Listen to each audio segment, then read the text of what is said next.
모두들 한 주 동안 건강하셨습니까? 저희 커피하게는 아주 큰 일을 당했었습니다. 지난주 월요일 날. 제가 일부러 교인들한테 연락을 안 드렸어요.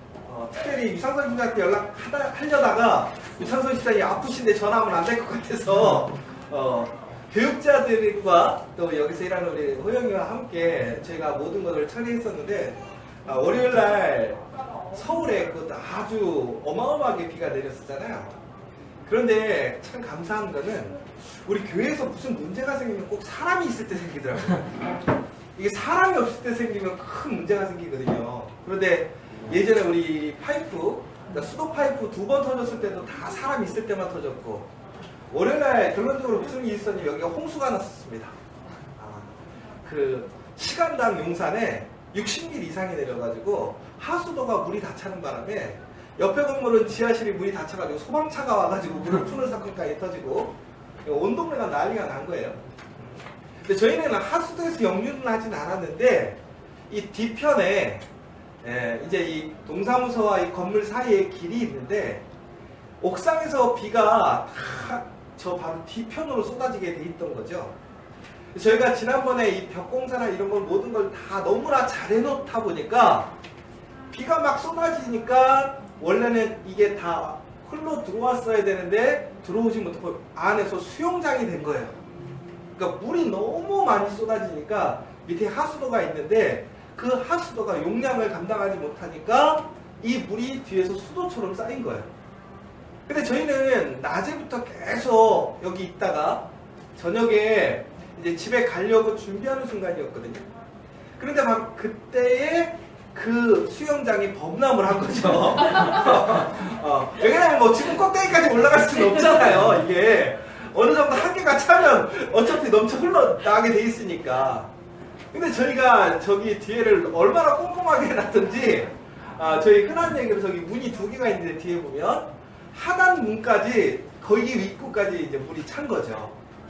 그러면서 이제 그 관계를 넘어가니까 물이 흘러내리면서 이제 온 건물에서 물이 나오기 시작했어요. 그런데 그 황당한 순간을 경험했던 사람이 딱 2사람밖에 없었어요. 그때가. 저도 그때는 퇴근해 있었고 여기 저희 꿈모임하는 저희 월요일마다 모임하는 그 팀들이 와 있었고 그 다음에 이제 우리 전도사님이 그날 마무리하시는 당번이었고 우리 호영이는 쉬는 날이었는데 그 꿈모임 하겠다고 와 있다가 갑자기 꿈모임 하시는 분들이 갑자기 어머 저거 보세요. 이게 이제 시작이 돼가지고 우리 호영이는 어머 이거 보세요 그러니까 지가 나온 줄 알았대요. 그려 올 것이 왔구나. 우리가 그렇게 잘 막았는데 근데 그게 아니라 갑자기 막 물이 슬글슬글 나오기 시작하는데 온 사방에서 물이 나오기 시작하더래요. 더 황당해서 밖에 가봤더니 밖에는 이미 홍수가 돼가지고 물이 막 그런 상황이 온 거죠. 참, 그 상황이 얼마나 황당하겠어요. 되게 감당을 못하는 거죠. 근데 감사한 거는 그날 결론적으로 그 꿈모임 하시는 분들 모든 모임을 폐하시고 물을 다 푸시고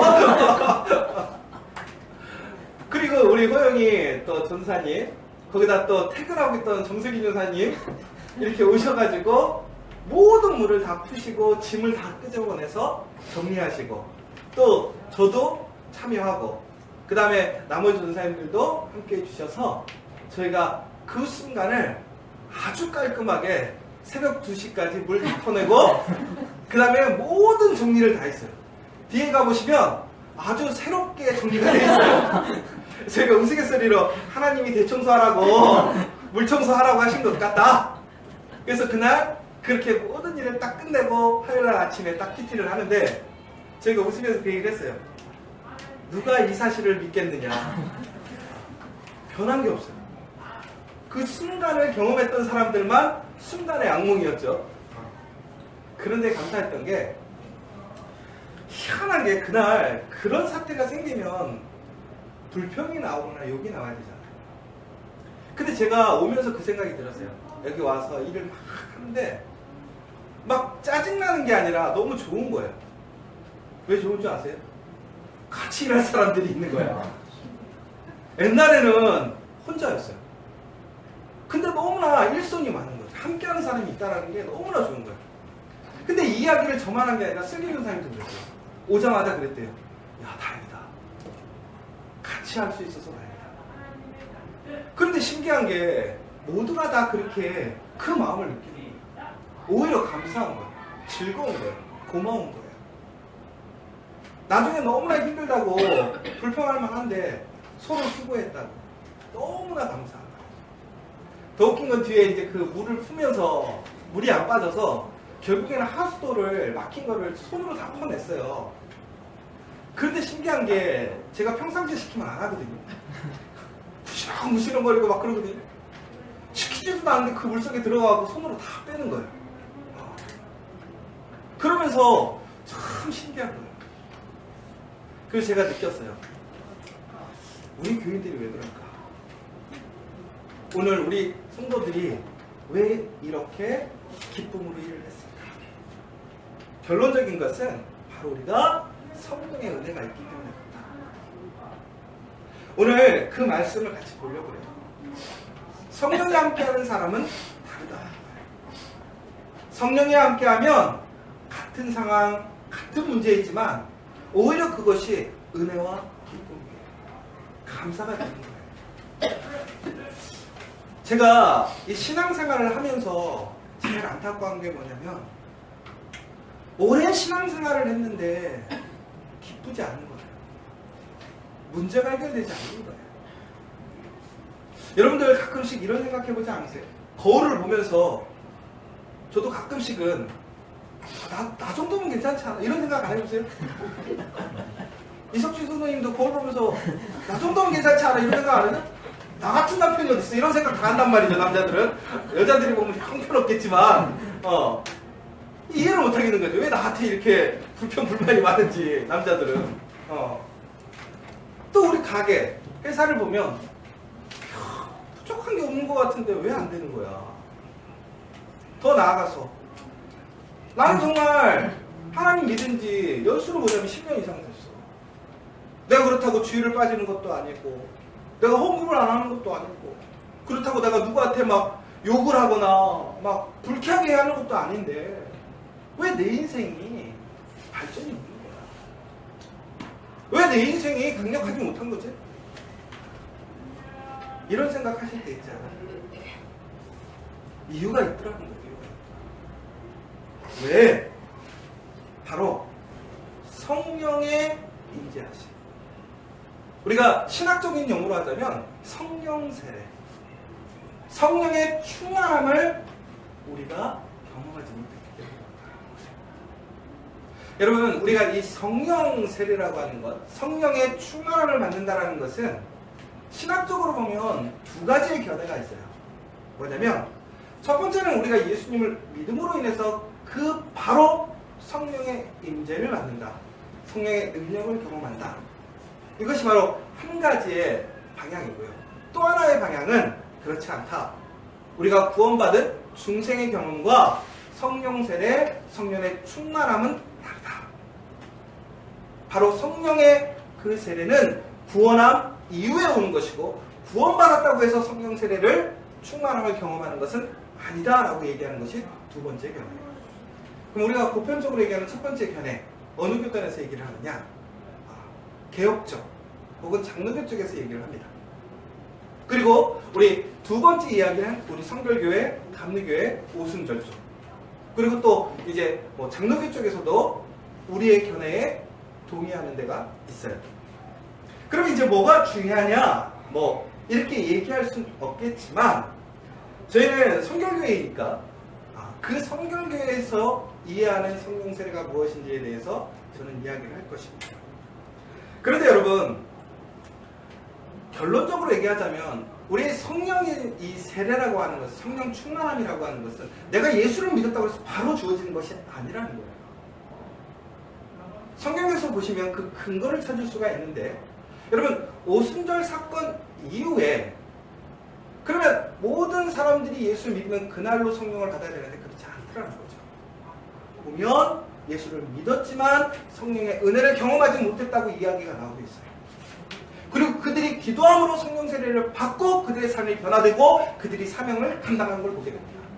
그럼 결론적으로 무슨 얘기냐? 내가 구원을 얻었지만 그 성령의 세례, 성령의 임재하심을 경험하지 못하면 결단코 우리는 강력하게 그리스도의 새 사람으로서 살아갈 수 없다. 그럼 좀 극단적으로 얘기하자면 내가 왜 이렇게 힘있게 못 살아가느냐? 하나님의 능력 안에서 새 사람으로 못 살아가느냐? 구원의 문제라기보다는 바로 성령의 임재하심, 성령의 세례를 받지 못한다. 그런데 우리가 진정으로 그리스도인으로 살아가기를 소망하신다면, 정말 새 사람으로 하나님의 능력으로 살아가기를 원하신다면 성령의 세례를 받아야 된다. 성령의 충만함을 경험해야 된다는 거예요. 바로 그렇게 될 때 우리의 삶이 달라진다. 여러분, 오늘 말씀을 보시면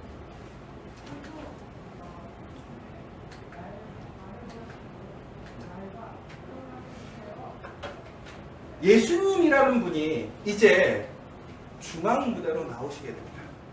우리가 지난 시간까지 세례 요한에 대해서 배웠죠. 이 세례 요한이 누구냐? 바로 예수님을 준비하는 사람이었습니다. 그런데 예수님이 그 예수님의 모든 사역들을 감당하기 위해 이제 사역을 시작하는 그 시점에서 제일 먼저 이루어진 일이 뭐냐? 보시면 세례를 받는 사건부터 나오게 됩니다.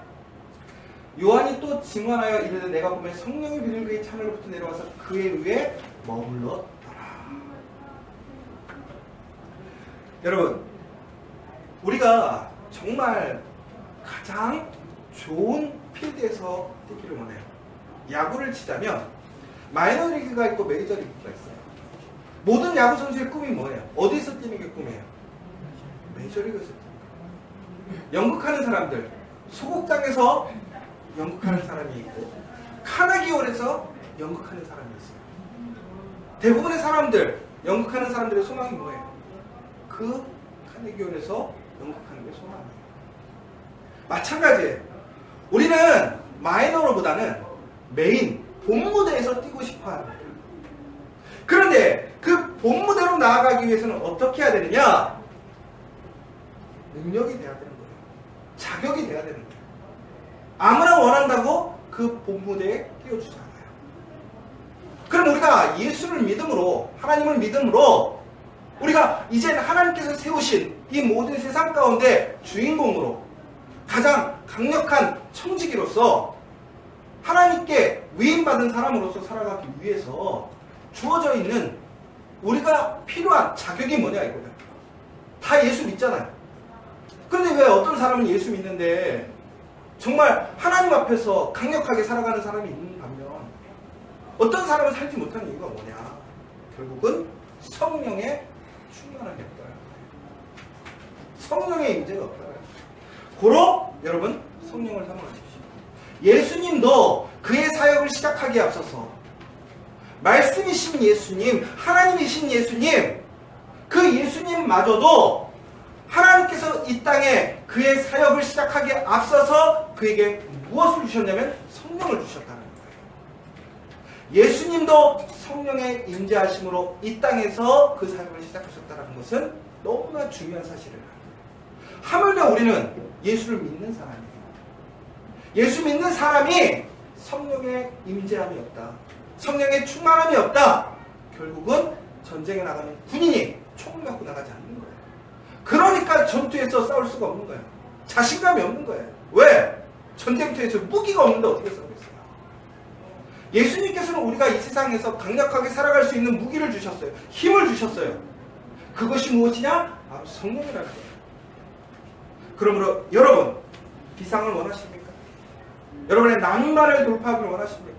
한계를 이겨내기를 원하십니까? 문제를 해결하기를 원하십니까? 그러면 성령을 구하라. 예수 그리스도를 통해서 우리가 구원받았다면, 내가 하나님의 자녀가 되었다면, 내가 하나님의 새 사람이 되었다면, 여러분 그게 끝이 아니라 여러분 성령을 구하셔야 됩니다. 성령을 소망하시고 성령의 충만한 능력에 거하셔야 된다는 거예요. 그렇게 될 때 우리가 어떻게 된다는 거예요? 삶이 바뀐다는 거예요. 정말 예수 그리스도의 사람들이 되어진다는 거예요. 여러분 다시 얘기하자면 이거예요. 예수님의 12 제자들, 예수님과 함께 할 때에 그들이 능력을 행하지 못했어요. 예수님의 그 살아계심을 통해서 기적을 경험하고 예수님을 눈앞에서 봤는데도 불구하고 그의 삶들은 너무나 강력하지 못했어요. 일반 사람들과 똑같았어요. 근데 예수님이 죽으시고 부활하시고 다시 재림하신 그 순간, 그 땅에 예수님과 함께하지 않는 그 순간에 그들의 삶은 바뀝니다. 능력 있는 삶이 됩니다. 예수님의 능력을 행하는 삶이 됩니다. 그런데 어떻게 그렇게 된 거예요? 바로 오순절 사건 이후에 성령의 세례를 경험하게 됩니다. 그들은 유대인이었어요. 이미 물로 받은 세례는 받았어요. 예수님을 경험했어요. 예수님을 구주로 고백했어요. 그들은 구원을 얻었어요. 그런데 능력 있는 삶을 살지 못했어요. 왜? 성령이 없었기 때문에. 그런데 성령을 경험하고 성령의 세례를 받은 이후에 그들의 삶이 바뀐 거예요. 요즘에 영화관에서 가장 인기 있는 영화가 뭔지 아십니까? 스파이더맨 홈커밍?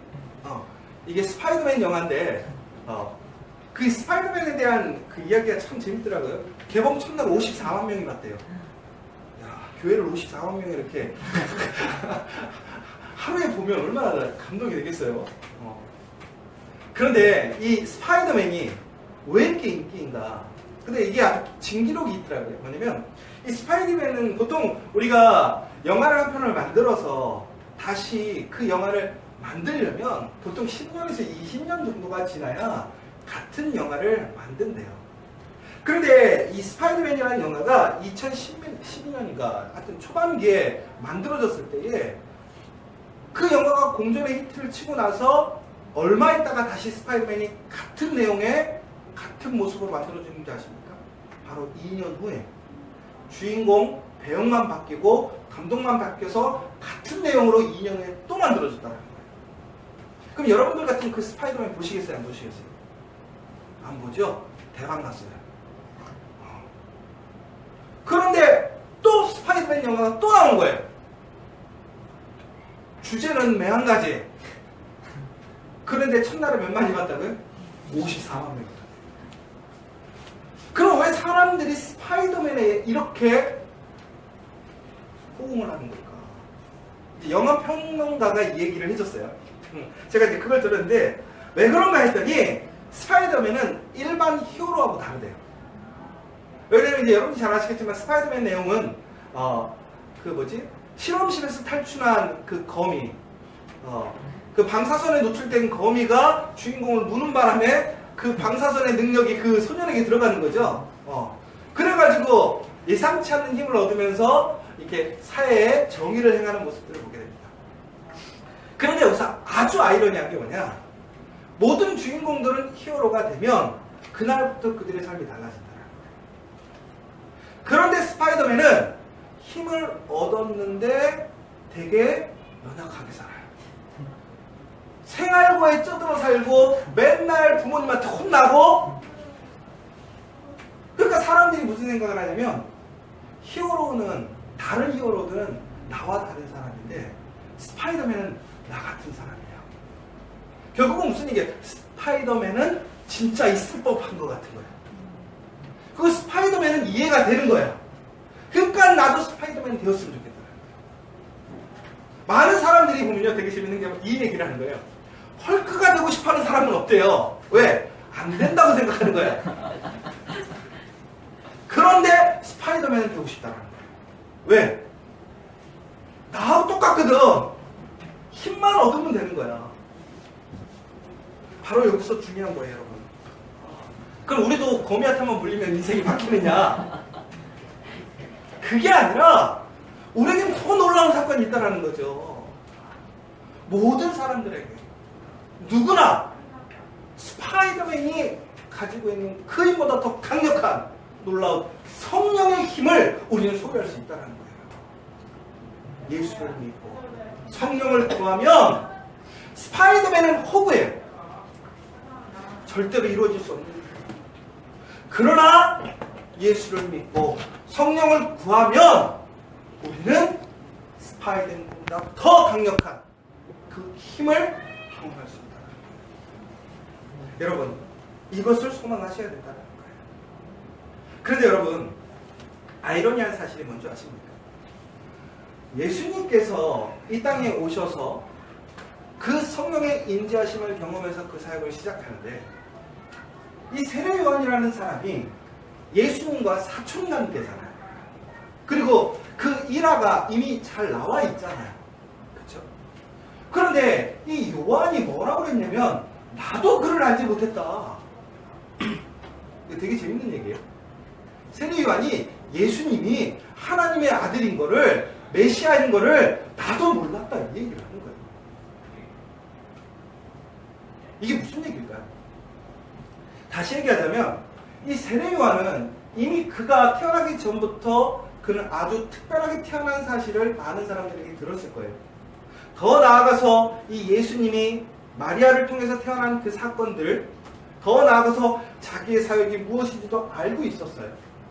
그러니까 자기도 특별한 사람이고 예수님도 특별한 사람이라는 것은 분명히 어렸을 때부터 알았다라는 내용입니다. 그런데 뭐예요? 예수님이 아주 특별한 사람인 줄 알았지만 메시아인 줄 몰랐다는 거예요. 그러니까 세례 요한이 예수님을 봤을 때의 기준이 뭐예요? 특별한 사람. 인간적인 수준에서, 신앙적인 눈 안에서 봤을 때의 특별한 그 기준, 그 정도까지였다는 거예요. 그런데 그가 오늘 예수님을 뭐로 고백하냐면 바로 살아계신 하나님의 아들 예수 그리스도, 메시아라고 이야기합니다. 그런데 어떻게 그의 고백이 나온 거예요? 바로 성령의 임재. 비둘기와 같이 그가 성령이 임하시는 것을 보고 그가 메시아구나 라는 것을 결국은 이게 무슨 얘기예요? 세례 요한이 생각했던 그 이상의 능력, 하나님의 능력을 소유한 사람, 오직 무엇이 임할 때? 성령이 임할 때. 그럼 여러분, 우리가 예수를 믿지만 성령이 임하시지 않으면 어떤 거예요? 우리 또한 인간의 기준에서 살아갈 수 없다. 내가 왜 예수를 믿는데 인간적인 상식 안에서의 삶에 머물러 있는가? 결과는 성령의 임재가 없다. 성령의 충만함, 성령의 세례를 받으면 어떻게 되나요? 내가 그 상황을, 한계를 뛰어넘어가게 된다. 고로 여러분, 성령의 세례를 받으셔야 돼요. 성령의 세례를 소망하셔야 돼요. 그러면 여러분, 이제 중요한 게 뭐냐? 그럼 어떻게 성령의 세례를 받게 되냐? 중요한 거죠. 여러분, 물어볼게요. 여러분, 성령 세례 받으셨습니까? 받으셨어요? 비둘기를 경험하셨어요? 아니면 뭔가 특별한 능력을 경험하셨어요? 자, 그래서 이제 성령 세례 어떻게 받아야 되느냐? 그리고 더 나아가서는 그 성령을 받았다라는 증거가 무엇이냐? 이것을 우리가 오늘 나누려고 해요. 시간이 벌써 네, 시작도 못했는데 네, 괜찮아요. 네. 그래서 우선 저희가 R.A. 토레이라는 목사님께서 이제 성령 세례 받는 법이라는 책에서 이야기하고 있는 내용입니다. 그래서 혹시 궁금하시면 저기 뒤에도 책이 꼽혀 있으니까 보시고 그 내용 중에 이제 전체적으로 성령 세례 받는 그 7가지에 대해서 이야기를 하고 있습니다. 그래서 오늘 간단하게 설명을 해드리자면, 우선 첫 번째, 예수 그리스도를 주와 구주로 받아들이라는 거예요. 그래야 성령을 받을 수 있다는 거예요. 자, 물어볼게요. 여러분, 예수 믿죠? 여러분, 구원 받으셨죠? 그 증거가 뭐예요? 구원받은 증거가 뭐예요? 그럼 우리가 대부분 이렇게 얘기하잖아요. 나는 교회를 다니니까. 그건 결코 증거가 될 수가 없다는 거예요. 우리는 너무나 잘 알고 있잖아요. 우리가 구원을 받았다고 하는 것은 행위로, 구원받는 것이 아니라 오직 무엇으로? 믿음으로. 어떤 믿음? 예수가 나의 모든 죄를 담당하시고 십자가 달려 돌아가심으로 내 죄가 없어졌다. 그리고 우리는 예수를 믿으면 어떻게 된다? 부활을 이기셨던 그 예수님처럼 우리는 결코 죄와 사망에서 죽지 않는다. 이것을 믿는 사람이 구원을 받는 거예요. 그것이 바로 예수를 믿는다라는 것이지 우리의 행위를 믿는 게 아니에요. 그러니까 쉬운 예로 딱 그거예요. 성령을 받으려면 어떻게 돼? 예수가 내 죄를 감당하셨다라는 그 믿음이 있어야 된다는 거예요. 아마 여기 계신 분들은 그 시작은 되는 것 같아요. 두 번째, 죄를 버리라는 거예요. 성령은 거룩함이에요. 깨끗함이에요. 우리가 깨끗하지 못하면 성령을 받을 수 없어요. 그러므로 우리는 육의 사람이 아니라 하나님의 영의 사람, 하나님의 자녀가 되어야 된다는 거예요. 그런데 여러분 여기서 되게 중요한 건 뭐냐? 이 죄를 버린다는 것은 단순히 작은 죄냐 큰 죄냐의 문제가 아니에요. 죄는 모두 다 죄예요. 그 모든 것과 어떻게 된다는 거예요? 단절되어야 된다는 거예요. 근데 여러분 그 얘기를 하실 거예요. 그래도 내가 연약해서 나 매일 죄를 좋아해요. 어떡하죠? 성령 못 받나요? 그렇지 않아요. 그 순간마다 예수의 이름으로 죄를 용서받는 거예요. 우리는 언제든지 끊을 수 있다는 거예요. 그런데 끊지 않고 내가 짊어지고 간다면 결코 우리는 성령의 세대를 경험할 수 없다는 거예요. 세 번째는 뭐냐? 죄를 버리고 예수를 영접했을 때 공개적으로 고백하라는 거예요. 많은 사람들이 신앙을 갖게 되었을 때에 우리가 세례를 받습니다. 많은 사람들 앞에 나와서 세례를 받아요. 이 세례를 받는 의미는 무엇입니까? 내가 옛사람은 죽고 새사람이 되었다. 깨끗하게 되었다. 나에 대한 확증이고 표준이에요. 그리고 더 나아가서 회중을 향한 다른 사람들에 대한 나의 고백이고 선포라는 거예요. 결국은 예수를 믿는 사람은요, 어디든지 예수 믿는다고 다녀야 돼요. 제가 며칠 전에도 운전을 하는데 운전을 너무 거칠게 해. 너무나 짜증나서 크락션을 딱 울리려고 했는데 그 앞차에 하필 그 백밀러 밑에 십자가가 보이는 거예요. 그 차가. 제가 크락션을 눌렀을까요? 안 눌렀을까요? 안 눌렀어요. 그러면서 제가 이 얘기를 했어요. 저거나 떼고 다니지. 저는 그래서 일부러 안 달고 다녀요. 무지 욕먹을 니까 저는 그리스도의 영광을 가리니까. 그러면 우리가 무슨 얘기로 지금 제가 문자로 한 얘기인데, 아 내가 죄를 지으니까 내가 그리스도인이라는 거 숨기면 그 순간은 모면할 수 있어요. 정말 그리스도인임을 영접했을 때 공개적으로 고백하는 건 뭐예요? 제 차에 십자가 달고 다닐 수 있어야 되는 거예요. 그래서 저도 지금 고민하고 있어요. 달아야겠구나. 달면 아마 매우 안전한 차량이 될 것입니다. 이것처럼 여러분, 우리가 어디에 있든지 간에 내가 그리스도인을 자랑으로, 기쁨으로 이야기할 수 있어야 돼요.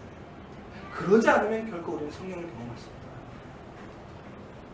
여러분, 어떤 분이 여러분에게, 여러분 교회 다니세요? 집사님이세요? 라고 물으실 때 여러분 정말 확신과 자신감과 기쁨으로 이야기하세요? 내가 커피와 교회 내가 집사입니다! 프라이드를 갖고 계세요?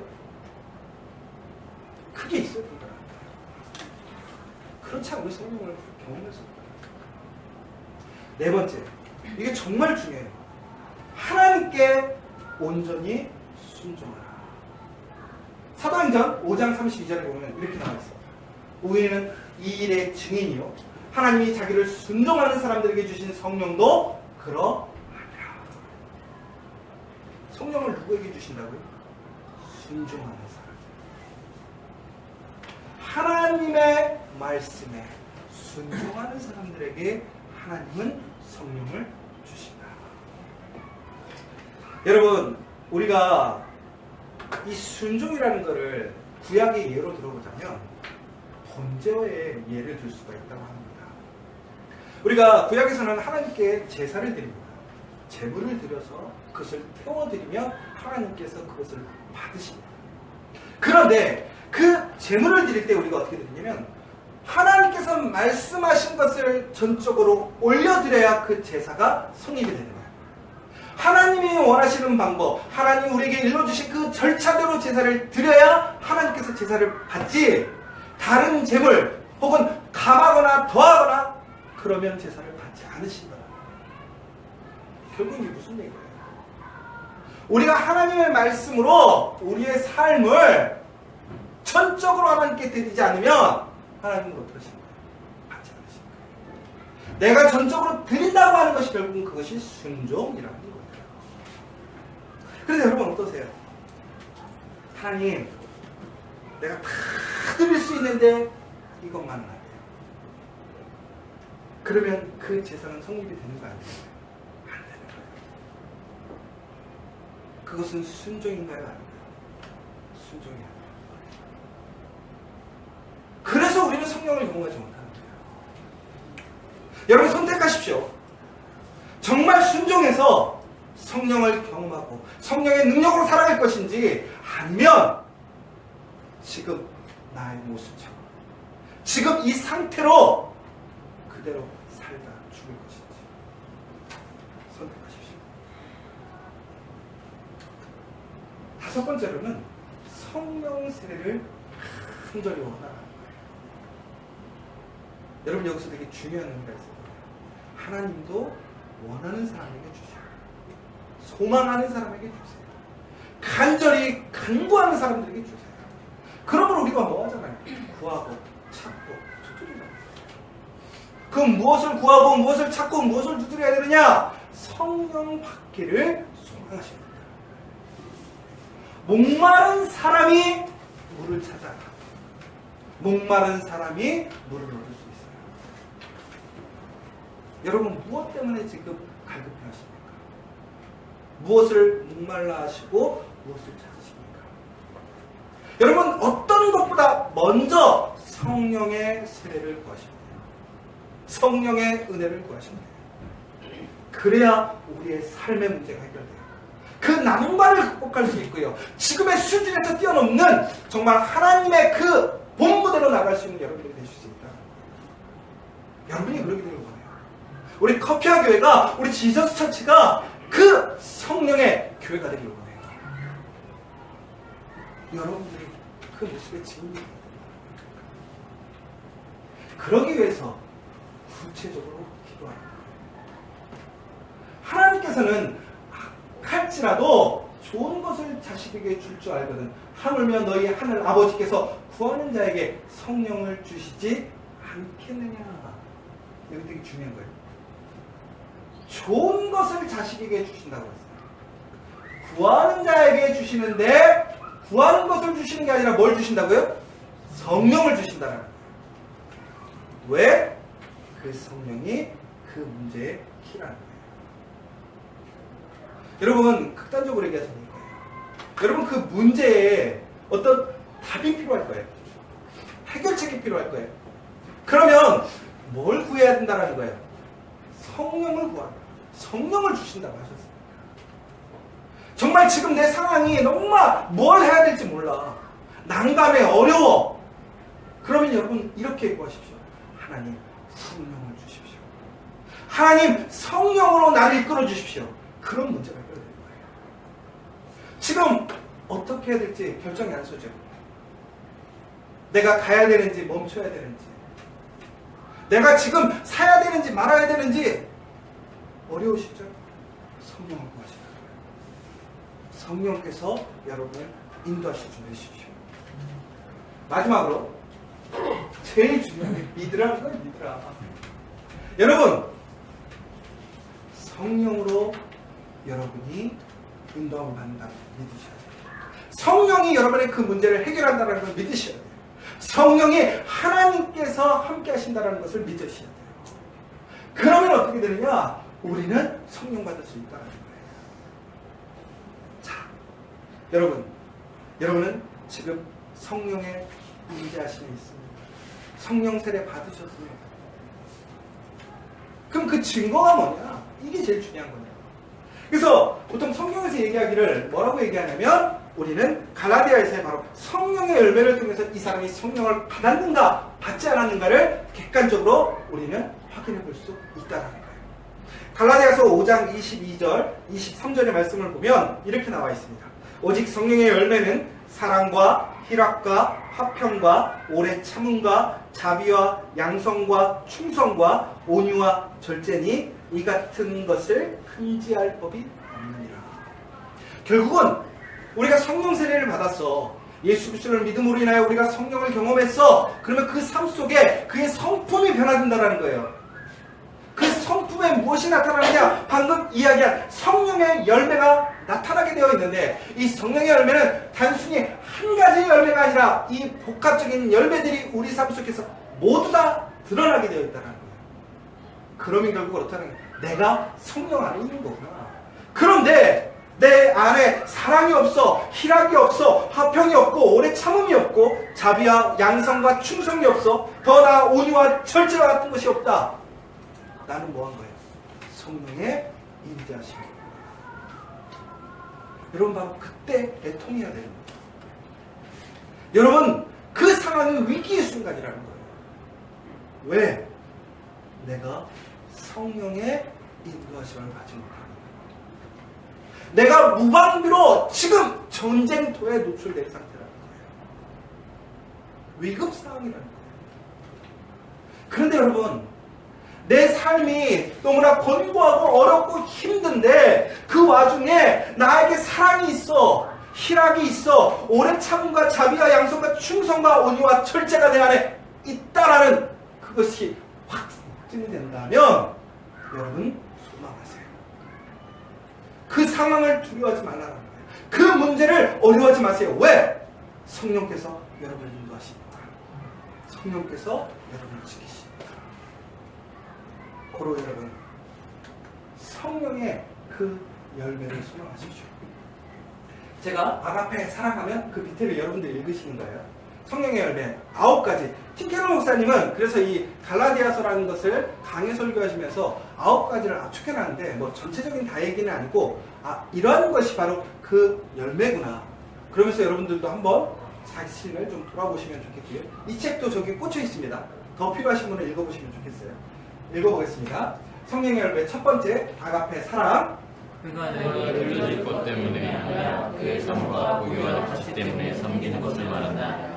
사랑의 반대는 두려움, 자기보고, 다양한 플레이다. 사랑의 모조품은 이기적인 결정이다. 나를 우쭐하게 해주기 때문에 사람들에게 끌리고 그들을 살대한다. 두 번째 희락. 하나님의 되심에서 나오는 순전한 아름다움과 가치 때문에 하나님을 즐거워하는 마음, 반대는 희망없으나 절망. 희락의 고통으로 복을 주시는 분이 아닌 복을 누리는 것으로 행복해하는 마음이다. 이런 마음은 환경에 따라 기분이 좌우된다. 세 번째 아이른의 화평. 내 것이 아니라 하나님의 지혜와 완전하심을 확신하고 그 안에서 안도하는 것을 말한다. 불안과 근심이 없다.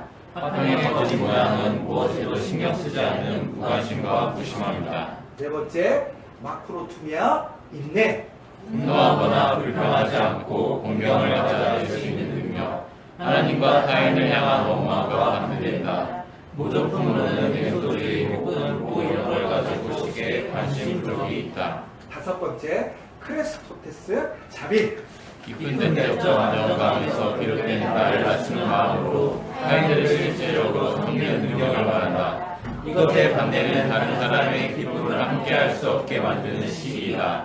가짜 자신으로는 눈속이 만드는 착한 행동, 스스로에게 하는 자축, 하나님이나 사람 앞에서 나는 썩 괜찮은 사람이라 느끼게 하는 베풀이 있다. 여섯 번째 아가소순의 양선 진실함. 겉으로만 그런척하거나 전술설지하지 않으면서도 모든 상황에서 한결같다. 그러나 늘 진실하지만 언제나 사랑하지 않는 태도로 내 기분을 좋게 하려고 혹은 더 멋진 사람으로 보이려고 속마음을 터놓는 태도와는 같지 않다. 일곱 번째 피스티스 충성, 우직함, 용기.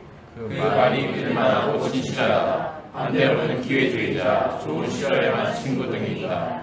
이와 유사한 모양으로는 사랑하지만 진실하지 않아서 결코 계면하거나 도전하려 하지 않는 것이다.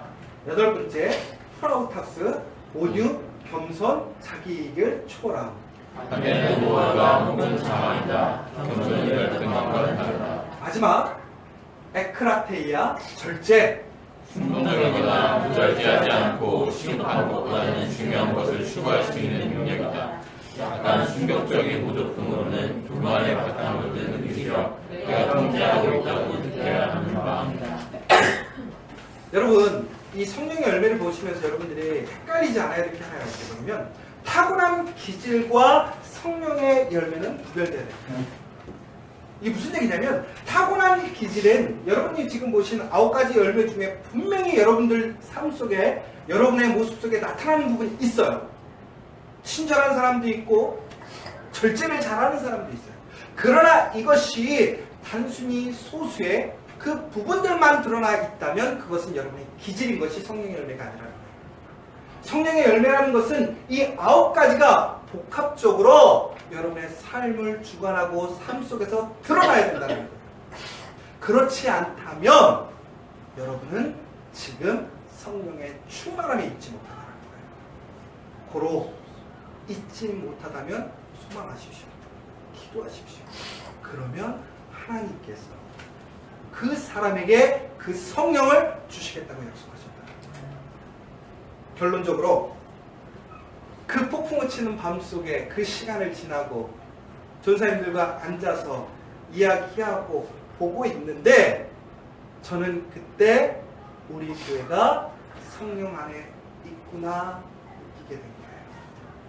그런데 여러분, 그 성령의 충만함이라는 것은 그 시간에 우리가 그랬기 때문에 오늘도 성령 충만하다라는 것은 결코 아니에요. 우리는 항상 예수 믿다 시험을 치는 그날까지 성령의 사랑, 성령의 충만함을 우리가 항상 소유할 수 있도록 끊임없이 힘쓰고 소망하고 간구하고 기도하고 살아야 된다는 거예요. 죽을 때까지 그렇게 살아야 된다. 그런데 성령의 충만함이 되면, 성령의 인도하심을 받으면 그것이 힘든 것이 아니라 기쁨이 된다는 거예요. 소망이 되고 즐거움이 되고 힘이 되어진다는 거예요. 억지로 하는 것이 아니라 하나님이 이끄시는 그 능력으로 여러분이 하나님의 사역으로 나아갈 수 있다는 거예요. 바로 그때에 세례 요한이 예수님을 누구라고 밝힌 거예요. 바로 예수님은 하나님의 특별한 아들이다. 여러분이 성령의 충만을 받으면 여러분들에게 이러한 고백이 있는 거예요. 여러분은 하나님의 특별한 자녀다. 믿으십니까? 성령을 소망하십시오. 성령 충만한 우리 커피와 교회 여러분들이 되시기를 간절히 소망합니다.